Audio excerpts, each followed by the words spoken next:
So they're finally releasing the Epstein files, but what's coming out and what do we learn?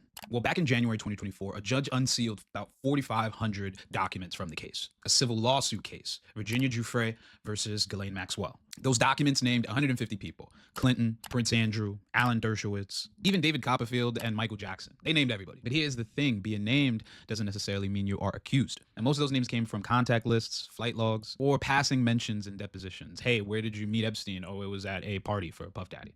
Oh, wait, that actually sounds bad. Anyway, the big revelations from that 2024 release was Prince Andrew, because he had some real detailed accusations against him, testimony about how that trafficking operation actually worked, and even worse, that powerful people stayed in contact with Jeffrey Epstein after his 2008 conviction. So if you fast forward to now, Congress passes this law, the Epstein Transparency Files Act or whatever. Trump signs it on November 19th, and then the DOJ has 30 days from that date to release the files, to prepare and release the files. 30 days later, no files. They missed the deadline. But Congress starts to pressure them, says they're going to do this and they're going to do that, and DOJ starts to release the files. Some of the actual documents released were so heavily redacted, it was like essentially pointless. I think like 190 pages in one document was completely blacked out of like some court hearing. Congress gets tight by all this and threatens to impeach Pam Bondi, forcing them to release and unredact more files. But of what they did release, 30,000 documents. Flight logs showing Trump flew on Epstein's plane 8 times, which is way more than the 0 times he said he did, and photos of Clinton in a hot tub with someone the DOJ has confirmed was a victim of Epstein. You have FBI evidence lists, grand jury transcripts, thousands of photos from and of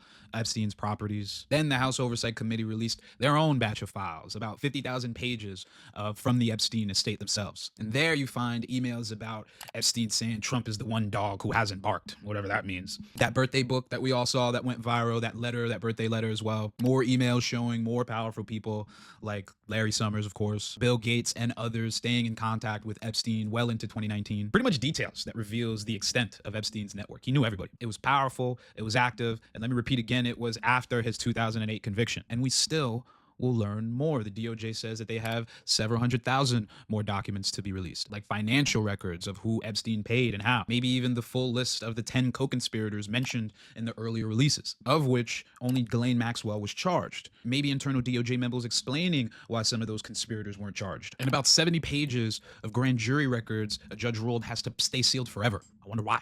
Okay, so that was a lot, but what have we actually learned so far? Number one thing that you should take away from all of this is that the system protects powerful people. Shocker. There were 10 co-conspirators identified. Only one of them were charged. That's it. Prince Andrews, Bill Clinton, Larry Summers would email this guy almost daily. And again, this is after the 2008 conviction. The files confirm what survivors have said about this for years. This wasn't a secret. This isn't some conspiracy. People knew. Powerful people knew. The system knew, and the system did nothing.